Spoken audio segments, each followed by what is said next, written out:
पुन्हा एकदा सगळ्यांचं स्वागत. जय भीम, नमो बुद्धाय.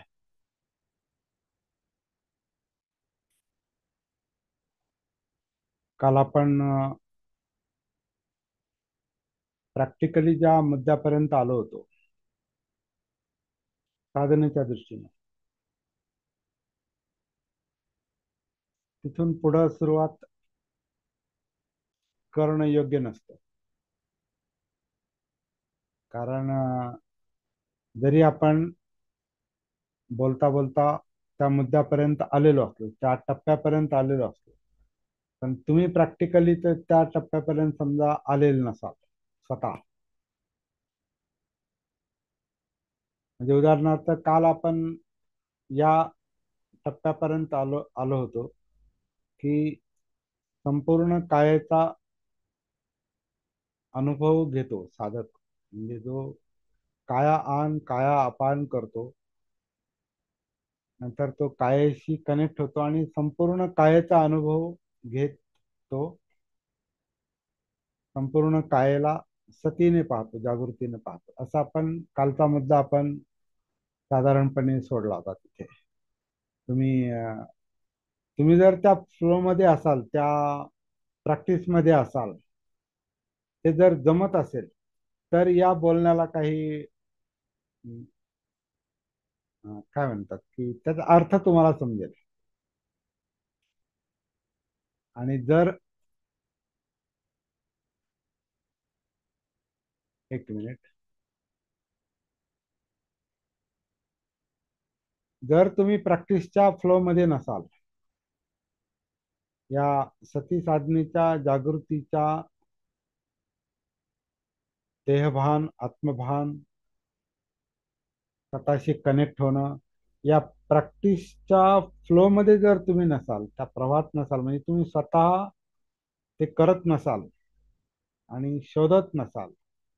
म्हणजे उदाहरणार्थ तुम्हाला नैसर्गिक श्वासच सापडला नाही, किंवा ही काया आन करते अपान करते, जेव्हा काया आन करते तेव्हा काया आन पाहणं, जेव्हा अपान होतं तेव्हा अपान पाहणं, हे जर लक्षात आलं नसेल, म्हणजे ती प्रॅक्टिस जर आपली चालू नसेल, ज्याची त्याची व्यक्तिगत, तर मग आपण जे काय बोलतोय ते काहीच लक्षात येणार नाही. काय म्हणतोय ते लक्षातच येणार नाही, म्हणजे सूत्रच लक्षात येणार नाही. तुम्ही तुमच्या पद्धतीने जर काही करत असाल आणि जे इथं चाललंय ते जर आपलं चाललं नसेल, तर हे समजणारच नाही तर मी काय म्हणतोय ते, किंवा हे सूत्र काय सांगतंय हे कळणारच नाही. त्यामुळे ज्यांना हे लक्षात आलं नसेल, त्यांनी ते पहिले लक्षात घ्यायचंय की आपल्याला आपल्याला कोणत्या पद्धतीनं आपल्याला ही साधना करायची. तुम्ही नुसतं हे ऐकत असाल आणि काय ऐकताय ते माहित नसेल, तर मी एक गोष्ट आपल्याला स्पष्ट सांगेल की आपण वेळ घालवू नये इथे. म्हणजे वेळ घालवू नये याचा अर्थ असा की आपण जेव्हा परत नव्यानं परत सुरू करू, तेव्हा तुम्ही जॉईन व्हा, किंवा अमुक एक गोष्ट मला समजली नाही, ते विचारा तरी, आणि त्या फ्लो मध्ये या, त्या प्रॅक्टिस मध्ये या.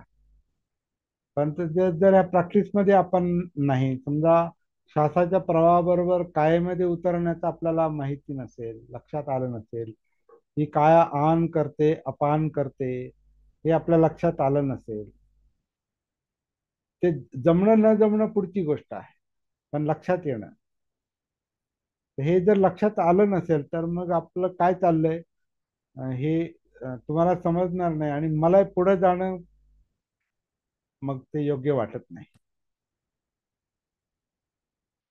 पुढे जाणं मला योग्य वाटत नाही.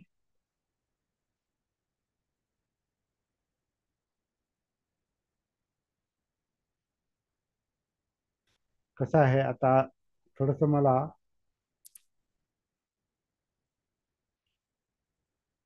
आज नवीन लोक जरा जास्त त्रास देत आहेत. त्रास देत आहेत म्हणण्यापेक्षा ते येऊ इच्छित आहेत आणि आपल्याला त्यांना याच्यात घेता येणार नाही. कारण काही लोक जरी ओळखीचे असले तरी पहिल्यांदाच आलेत, आणि काही ओळखीचे नाहीत तरी पहिल्यांदा आलेत, तर ते असे 2-3 लोक सध्या येऊन गेले. मी त्यांना याच्यामध्ये घेत नाही, जॉईन करून घेत नाही, कारण त्यांना तो मुद्दा समजणार नाही. आणि आपण जो मुद्दा बोलतोय, जी आपली चर्चा चालली, की जे प्रॅक्टिस मध्ये नाहीत त्यांना सुद्धा आपल्याला हे सांगावं लागतं की निष्कारण मग वेळ घालवण्यात काही पॉईंट नाही सध्या.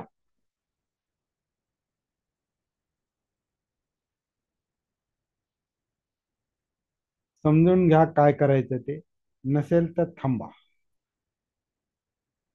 प्रॅक्टिस सुद्धा ज्यांना समजली परंतु पुढे जाता येत नाही, तर ते पुढे जाणं होईल. पण समजा पुढे जाता येत नसेल, तर जसं काल मी म्हटलं तसं परत पाठीमागे या, तसंच करावं लागतं.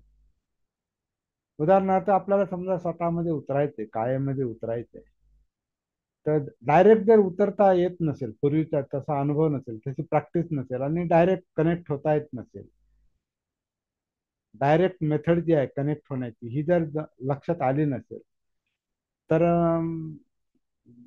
आपण काहीशी कनेक्ट होऊ शकत नाही, स्वतःशी कनेक्ट होऊ शकत नाही.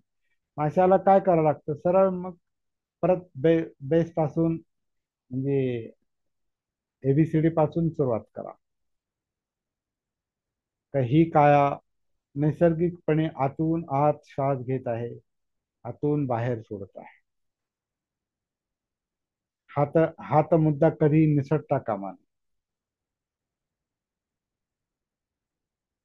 तुम्हाला जे मी कालही बोललोय, आत्ताही जे म्हणतोय मी, का पुढे जाताना समजा अडकत असाल, तुम्ही पुढे जाता येत नसेल, प्रॅक्टिस पुढे होत नसेल, तर मग परत पाठीमागे येऊन हा नैसर्गिक श्वासाचा मुद्दा लक्षात घ्यायचा.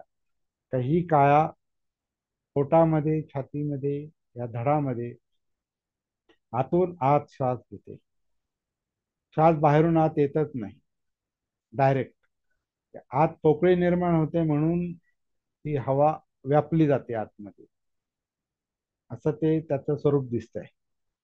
आणि ते त्याचं नैसर्गिक स्वरूप लक्षात घेतलं की मग आपोआपच आपण आतमध्ये उतरतो. आणि ते नैसर्गिक स्वरूप जे आनापानचं जर लक्षात आलं नाही, तर आपण आतमध्ये उतरू शकत नाही, आपण बाहेरच घुटमळतो, किंवा आपण पूर्वी ज्या काही साधना करतो किंवा ज्या विषयामध्ये अडकलेलो असतो त्याच्यामध्ये आपण अडकलेलो असतो, आणि इथे येत नाही, स्वतःमध्ये येत नाही, आपण त्या विषयामध्ये अडकतो. कारण आपण अनेक ध्यान शिकलेलो असतो, अनेक काही काही वाचलेलं असतं, अनेक बरंच काही काही केलेलं असतं, आणि आपल्या डोक्यात ते विषय एक प्रकारे घुमत असतात जणू काही, आणि मन त्याच्यामध्ये व्यस्त असतं. आणि आपण इथं म्हणतो की इथं आता आपण आलोय, या सेशनमध्ये, या सत्रामध्ये इथं आपण आलोय, तर आपल्याला आपल्यामध्ये उतरायचंय, आपल्याला आपल्याशी कनेक्ट व्हायचंय, आपल्याला आपलं भान आलं पाहिजे, आपल्या जगण्याचं भान आलं पाहिजे, जागृती आली पाहिजे, हे आपण म्हणतोय. परंतु मनाला ते समजलं नाही आणि मन दुसरंच काय काय करत असेल, तर मग तो आणखीन त्रास होईल तुम्हाला. का त्रास होईल? का इथं चाललंय एक आणि मनात चाललंय दुसरं, मग हे करू का ते करू, असं जर चित्त भ्रमात असेल, हे करू का ते करू, याला याला विचिकिच्छा असा शब्द वापरलेला आहे. म्हणजे डाऊट, डाऊट म्हणजे अनिश्चितता. अनिश्चितता म्हणजे कोणत्या वाटेने जाऊ नेमकं, म्हणजे विचार करतोय ह्या वाटेने जाण्याचा, म्हणजे निघाला ह्या वाटेनं, आणि विचार करतोय दुसऱ्या वाटेचा, आणि ह्या वाटेने चालायचे असं ठरवलंय, आणि विचार दुसऱ्या वाटेचा आहे, ते ह्या वाटेने चालणं होणारच नाही, इम्पॉसिबल आहे. तर असं गोंधळामध्ये आपल्याला नाही राहायचं. गोंधळामध्ये आपण राहिलो तर आपल्याला पुढे जाता येणार नाही. हे सगळं हा साधनेचा भाग आहे, हा प्रॅक्टिसचा भाग आहे. हे काय असं म्हणजे कोणाचं ऐकायचं आणि तसं करायचं आणि मग तेच बरोबर असा मुद्दा नाही. संशोधन जे असतं, संशोधन संशोधन करणारा त्याच्या मनात काहीतरी विषय असतो, आणि त्याला त्याचा शोध घ्यायचा असतो, परंतु तोच विषय त्याच्या मनात असतो. त्याने जर अनेक विषय मनात ठेवले आणि तो जर म्हणाला मी संशोधन करतोय, तर त्याच्याकडून संशोधन होऊ शकत नाही. कारण त्याच्या मनात एक विषय नाही, त्याच्या मनात अनेक विषय आहेत.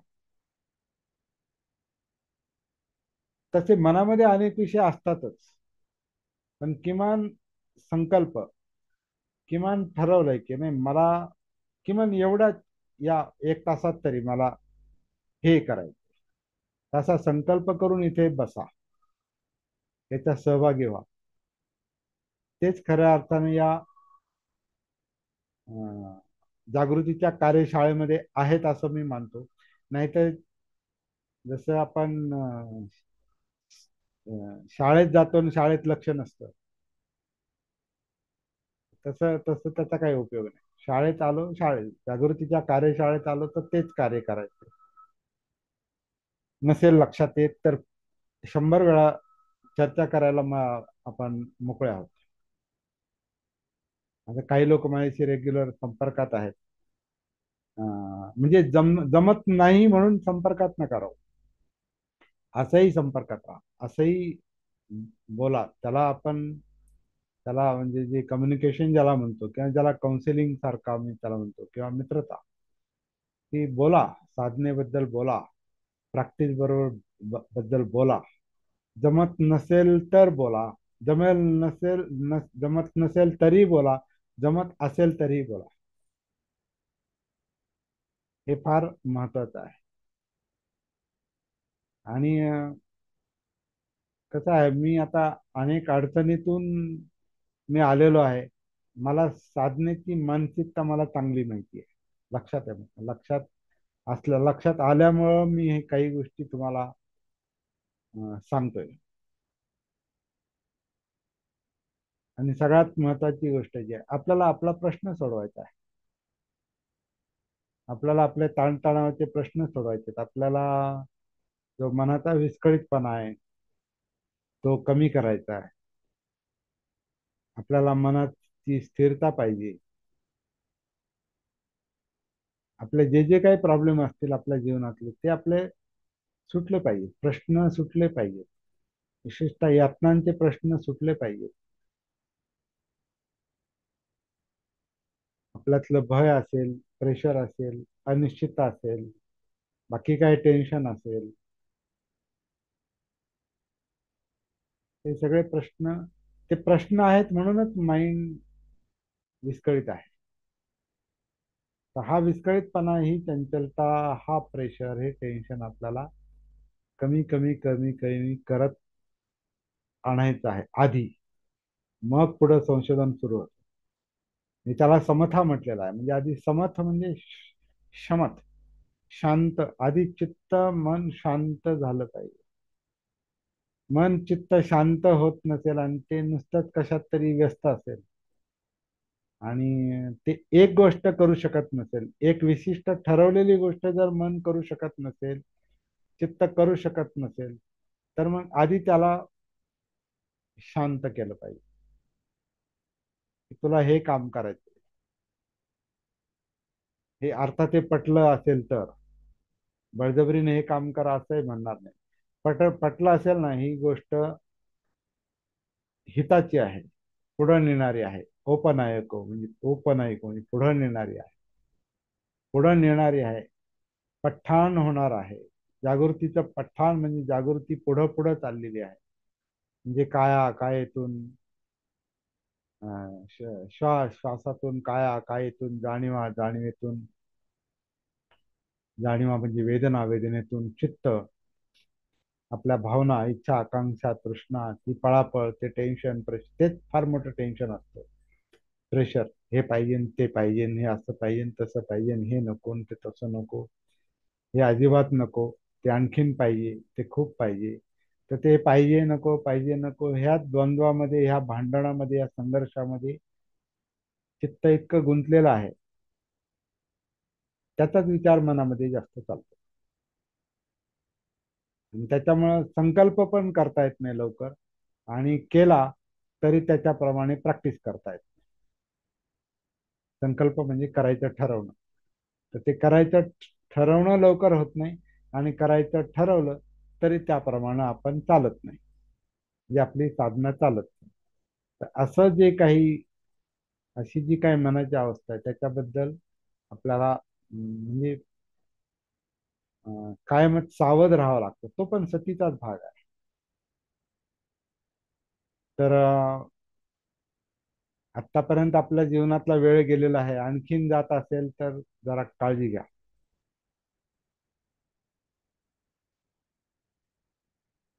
त्यामुळे मी काल कुठपर्यंत आलोय तिथून पुढे मी लगेच सुरू करील असं नाही होणार. आपण पुन्हा बॅक टू पॅव्हलियन, परत सेंट्रल पॉइंटला येणार. आपण जिथून सुरुवात करायची तिथे येणार.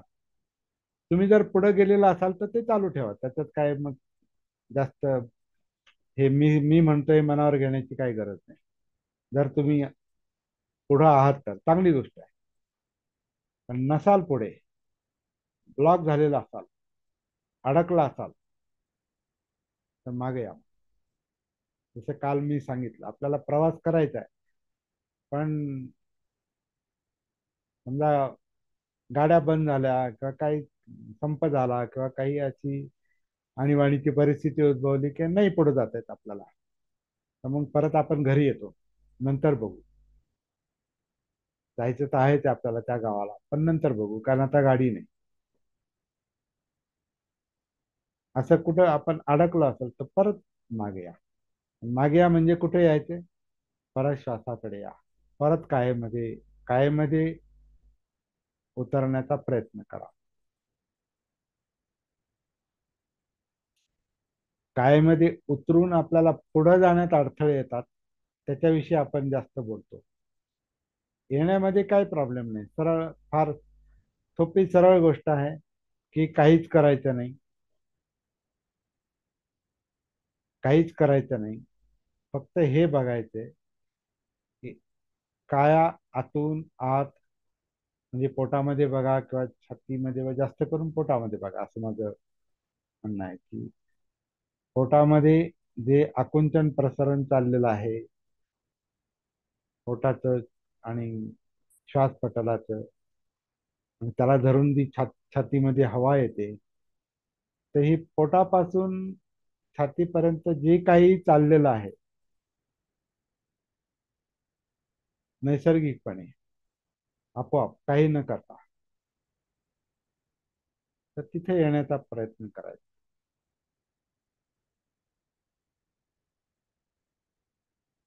आणि तो श्वासाचा प्रवाह किंवा काया आन करते अपान करते आत्ता, वर्तमानात, या घडीला, श्वास येण्याची वाट नाही बघायची, तो येतच असतो. श्वास जाण्याची वाट नाही बघायची, तो जातच असतो. आनची वाट नाही बघायची, अपानची वाट नाही बघायची. या क्षणाला जे काही असेल ते लगेच तिथं कनेक्ट व्हायचं. जशी आपण एखादी चालती गाडी पकडतो, त्या चालत्या सायकलवर बसतो, काय करतो आपण? गाडी चालू आहे, तर गाडी आपण मागे नाही ओढत. किंवा सायकलवर बसायचं तर सायकल मागे नाही ओढत. आपण काय करतो? चालत्या सायकलवर आपण जंप मारून बसतो, पण जंप मारण्यासाठी आपण सायकलच्या गतीशी आपण एकरूप होतो. आणि मग ज्यांना थोडीशी कमी वेगाची चालती गाडी पकडायची सवय आहे, म्हणजे माहिती आहे, तर ते काय करतात? गाडी सुटलेली आणि गाडी चुकते आपली, किंवा थोडासा वेग घेतलाय, थोडा वेग घेतला म्हणजे गाडी सुरू गाडी एकदम सुरू होत नाही. म्हणजे लोकल सारखी गाडी एकदम सुरू होत नाही, ती हळू आधी सुरू होते, स्टार्ट होते, किंवा स्टार्ट असेल पण ती हळू पुढे जाते. थोडीशी पुढे गेल्यानंतर आपल्याला जर ती गाडी पकडण्याचं माहित असेल तर आपण काय करतो? ती ती गाडी ज्या वेगाने पुढे चालते त्या वेगाने आपण पुढे जातो आणि त्या गाडीमध्ये बसतो. तसा श्वासाचा जो वेग आहे, काया जे आन करते अपान करते, त्या गतीमध्ये आपल्याला उतरायचंय आणि त्याची सती ठेवायची आहे, त्याचं भान ठेवायचं. तर हा मुद्दा फक्त श्वासामध्येच लागू नाही पडत, मग नंतर कायेमध्ये, जाणीवांमध्ये, चित्तामध्ये, विचारांमध्ये सगळीकडे लागू पडतो. प्रॅक्टिस अशी अं, कमी गतीच्या विषयापासून करायची, आणि तो कमी गतीचा विषय म्हणजे कमीत कमी गतीचा विषय म्हणजे हा श्वास आहे.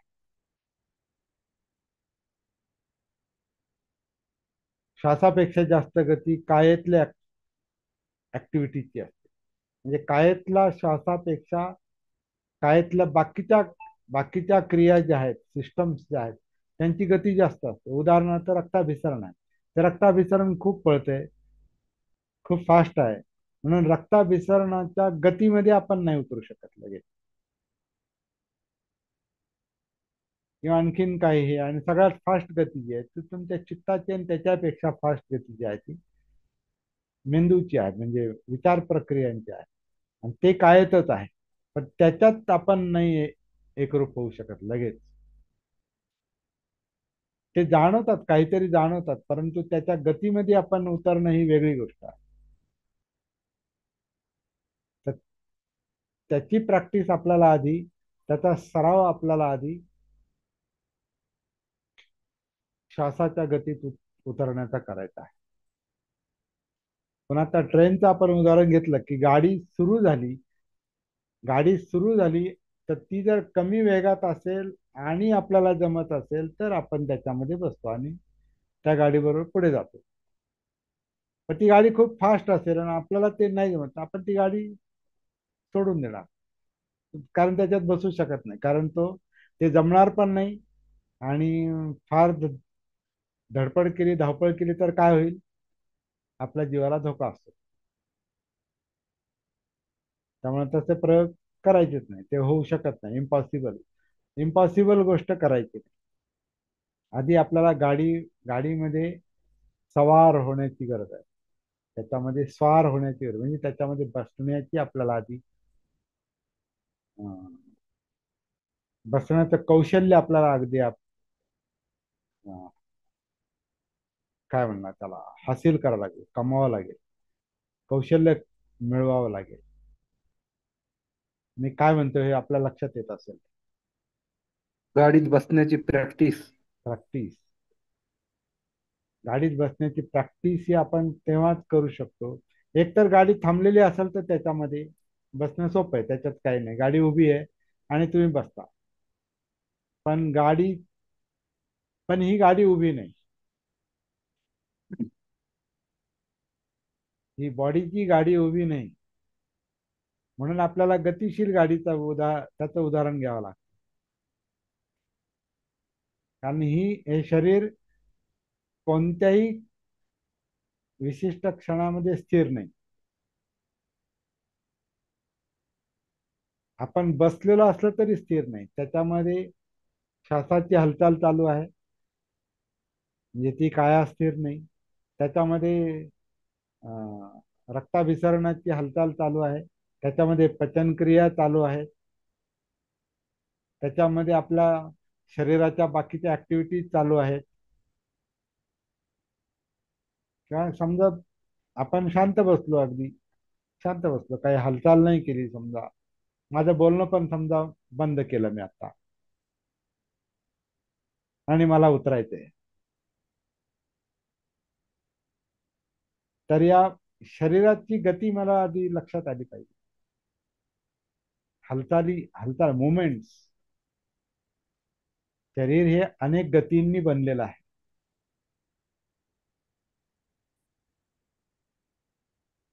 त्याचं वर्णन आपण लगेच करू शकत नाही, ते हळूहळू आपल्याला ते स्वतःच लक्षात येईल ते.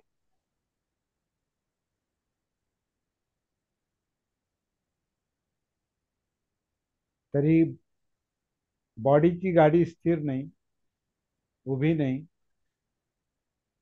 कारण ती उभी आहे म्हणजे संपलो आपण.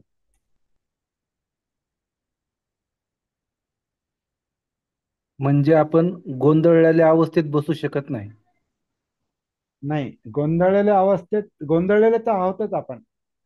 हम्म. आपल्याला हे लक्षात घ्यायचंय, गोंधळ कमी करायचा असेल तर त्या गोंधळापर्यंत आपल्याला पोहोचावं लागतं. आणि तो गोंधळ मनामध्ये आहे, तो पुढं आहे, तो पुढचा भाग आहे. सध्या आपल्याला गोंधळ जरी असला मनामध्ये, चित्तामध्ये, तरी ह्या गोंधळाला, चित्ताला, मनाला आधी हे प्रशिक्षण द्यायचंय का आधी आपण या काया आणि कायेतल्या श्वासामध्ये आधी उतरू. याचं प्रशिक्षण द्यायचं, याचं शिक्षण द्यायचंय. तर आपण मनापर्यंत पोहोचू शकतो, गोंधळापर्यंत पोहोचू शकतो. गोंधळात गोंधळ केला तर सगळा गोंधळच होईल, आणि तो चालूच आहे गोंधळ. त्यामुळे मुद्दा लक्षात घ्या, आपण काय करतोय ते. जे जागृती सती जी आहे, हा सगळा गोंधळ हळूहळू हळूहळू अं, परिचयाचा करून देणार आहे, की त्रास काय आहे आपल्याला. आणि तो परिचय आपल्याला थोडस मनाला या गतीमध्ये उतरून, श्वासाच्या गतीमध्ये उतरून, कायेच्या गतीमध्ये उतरून, आतमध्ये उतरून आपल्याला त्याची सती ठेवणं, जागृती ठेवणं. तर ह्या जागृतीनं, सतीनं आधी काय काय परिणाम होईल त्याचा, तर आधी गोंधळ कमी व्हायला सुरुवात होईल. उदाहरणार्थ, तुम्ही जर ज्यांनी अनुभव घेतला असेल, समजा काय आनापान सतीचा किंवा आनापान सती म्हणजे श्वास पाहत असाल तुम्ही, समजा जागृतीपूर्वक, तर एक गोष्ट लक्षात येत असेल, की काही वेळानंतर श्वासाची गती ही शांत होते.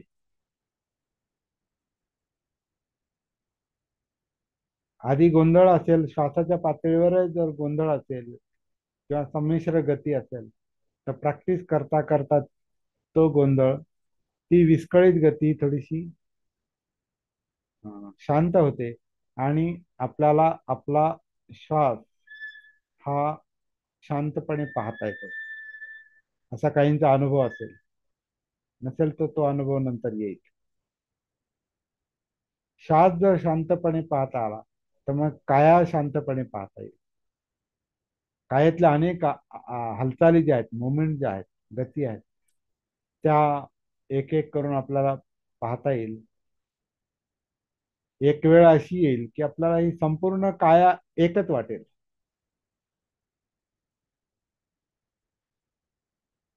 हालचाली वेगवेगळ्या आहेत, पण काया एक आहे. त्या कायेमध्ये आपण, हा श्वास आहे, हे रक्ताभिसरण चालू आहे, ही हार्ट मधली धडधड आहे, किंवा हे अ, ही पचन क्रियेतली हालचाल आहे, किंवा आपले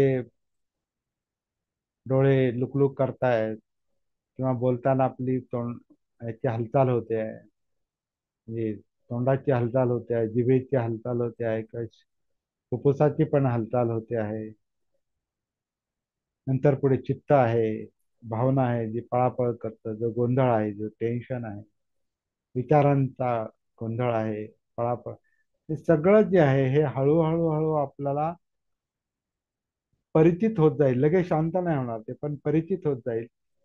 आणि त्याची सुरुवात आपल्याला प्रॅक्टिस करण्यासाठी, आपल्याला तिथपर्यंत पोहोचण्यासाठी आपल्याला आधी श्वासामध्ये उतरता आलं पाहिजे. म्हणून आनापान सतीला फार महत्व दिलेलं आधी. आणि ते मी म्हणतो काया आनापान सतीला. आता काही लोकांना श्वास इतर बाहेर पाहण्याची जी सवय लागलेली आहे, तर ते बाहेर तुम्ही पाहत असाल तर कायेमध्ये उतरतच नाही, शक्यच नाही. आणि जरी काही जाणवत असेल तर तो उतरून पाहत नाही. तुम्ही बाहेरच्या काही गोष्टी अशा ज्या जाणवतात, जसं आता पंखा चालू आहे आणि कायेला हवा लागली, शरीराला हवा लागली, तर लागली हवा बाहेरून, पण ती बाहेरची हवा आहे. त्याच्यात बाहेरची जाणीव होईल तुम्हाला, आतली कशी होईल. आतमध्ये फार मोठा अं, संस्कारांचा संसार आहे, असं म्हणतात. संस्कारांचं जाळं आहे. तर ते आतलं आतलं काम वेगळं आहे, आणि बाहेरचं काम आपण जे करतो त्याला ध्यान म्हणतात. मी आता असं म्हणतो, ध्यान वेगळं आहे आणि सती जागृती वेगळी आहे. वेगळे म्हणजे तिथंच आहेत ते, पण ते दोन वेगळी कामं आहेत. ध्यान हे ध्यान हे करतच मन, मन म्हणजे ध्यानच आहे असं पण मला वाटतं. मनात जे जे काही येतं ते तिथं तिथं त्याचं ध्यान जातं, आणि ज्याचा जास्त परिणाम होतो मनावर तिचं मन ध्यान देतच. आवडीचा असो नाही तर नावडीचा असो, प्रिय असो नाही तर अप्रिय. तर हाही फरक आपल्याला लक्षात घ्यायचा आहे.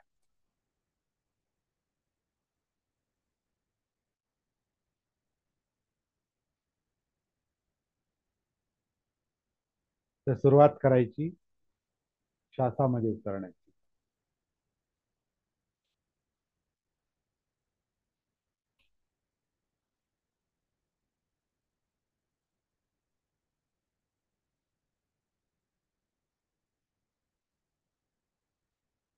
आणि श्वासामध्ये उतरण्यासाठी जसं म्हणतो की नैसर्गिक श्वास म्हणजे अनात्म श्वास, ही काया काया आन करते, काया अपान करते. जेव्हा काया आन जेव्हा काया काया आन करते असं म्हणण्यापेक्षा, कायेमध्ये जेव्हा आन चालतो, आन चालू आहे, तेव्हा आपण त्या काया आनच्या प्रवाहामध्ये उतरतो, तो अनुभव घेतो. काया अपान करत असेल तर काया अपानच्या प्रवाहामध्ये उतरतो. काया आन मध्ये जर तो आन म्हणजे श्वास जर अं, छोटा असेल तर छोटा आहे हे लक्षात घेतो, मोठा असेल तर मोठा आहे हे लक्षात घेतो. आन आणि अपान चालू असताना त्याची जी अवस्था आहे, छोटा मोठा, गोंधळलेला, विस्कळीत, कधी कसाही जसा असेल तसा, किंवा मोकळा चाललेला नाही, कधी कधी श्वास कोंडल्यासारखा चालतो, जो जो असेल तो जसा असेल तसा, तो सतीचा विषय आहे. मग काया आन काया अपान, ह्रस्व, दीर्घ, नैसर्गिकपणे जे काही चाललेलं आहे ते, त्याची सती, त्याचं भान वर्तमानामध्ये जसा आहे तसा, आत्ता जसा आहे तसा, मागचा पुढचा श्वास नाही. म्हणजे दीर्घ श्वास घ्यायचा नाही, आणि हा याला दीर्घ श्वास म्हणतात. आणि छोटा श्वास घ्यायचा नाही, हा याला छोटा श्वास म्हणतात. असं नाही करायचं, जसं आहे तसा. त्याला नैसर्गिक श्वास, किंवा आपण त्याला अनात्म श्वास याच्यासाठी म्हणतो की आपण श्वास घेत नाही, सोडत नाही, तो नैसर्गिकपणे चालू आहे.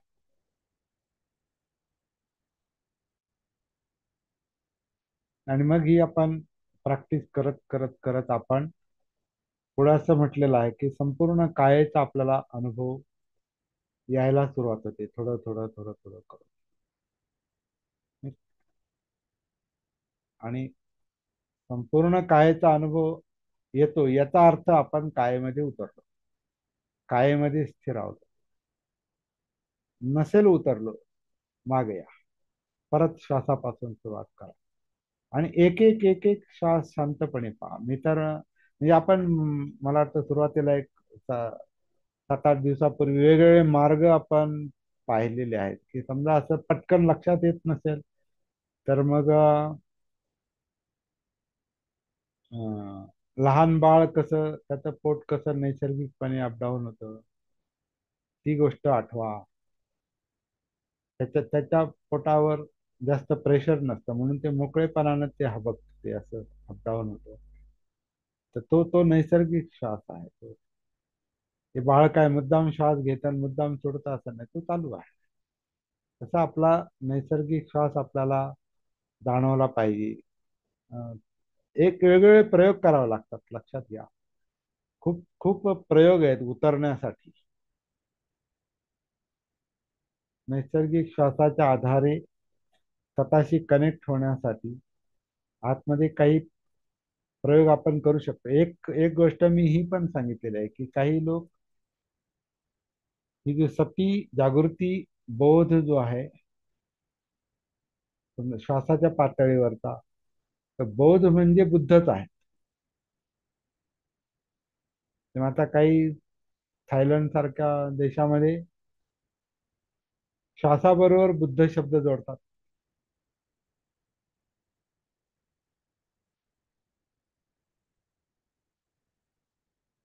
तर बुद्धो असं असं काही करून आपण कनेक्ट होतोय का पहा. पण त्या शब्दात परत अडकायचं नाही, कारण ते अडकण्याचं काम लवकर करतं मन. एखादं काही सापडलं का त्याच्यात अडकतं आणि मग ते ध्यान बनतं. मग तिथं धारणा बनते, ते धरून ठेवतं. हा, मला आता हेच हेच करायचंय. मग तेच करत राहतो आणि मी अनेक दिवस करतो, अगदी वर्षानुवर्ष करतो. काही लोक आयुष्यभर तेच करतात, कारण त्यांना तसं सांगितलेलं असतं असं बघा. तर ते शब्दात अडकतात आणि त्या प्रॅक्टिसमध्ये अडकतात, त्या ध्यानात अडकतात आणि ते ब्लॉक होतात.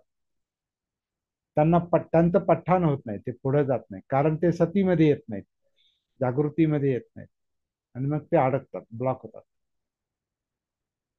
तर तो बुद्धचा पण प्रयोग जो आहे ना, तो पण थोडा सावधगिरीने करायचा आहे. कारण तो शब्द म्हणजे बुद्ध नाही, ती जागृती म्हणजे बुद्ध आहे.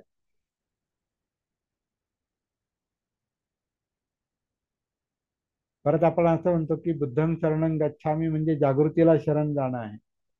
तर ती जागृती परत त्या बुद्ध शब्दामध्ये नाही, ती जागृती अनुभवामध्ये आहे. की आपल्याला श्वासाच्या पातळीवर स्वतःचं भान येतं, शरीराच्या पातळीवर स्वतःचं भान येतं, या कायेचं भान येतं. ते भान, ती जागृती, ती सती म्हणजे बुद्ध आहे. आणि बुद्धं शरणं, बुद्धाचा आश्रय घ्या म्हणजे ह्या जागृतीचा आश्रय घ्या.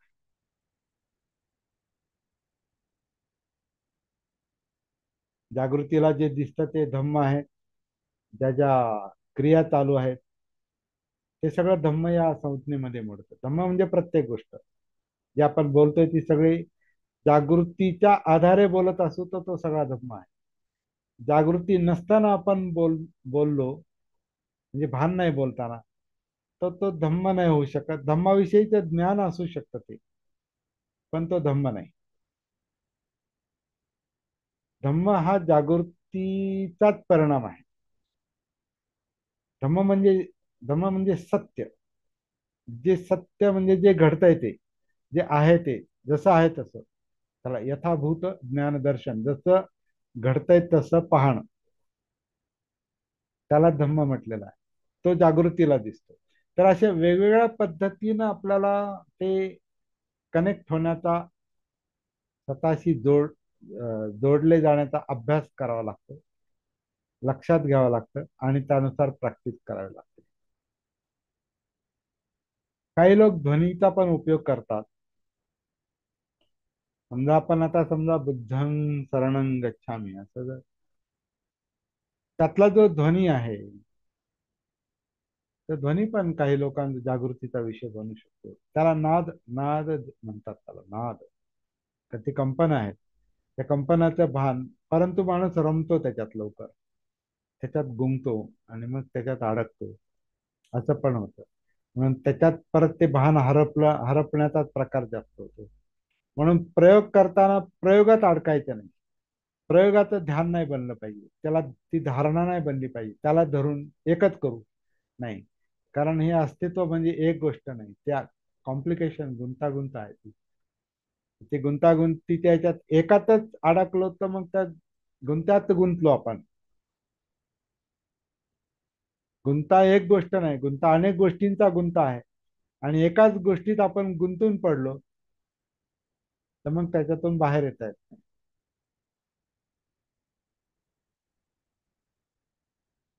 मला वाटतं आज आपण जरा वेगळ्या पद्धतीने चर्चा करून आपण या विषयाकडे आलेलो आहोत. आणि सगळेजण सिरियसली ऐकतात मला माहिती आहे, आणि मुद्दा सगळ्यांच्या लक्षात येत असेल हेही मला लक्षात येत आहे. 7:45 वाजले, 8:45 वाजले, 8:45. मी थांबतो आणि तुमच्यासाठी माईक ओपन तुम्ही करू शकता.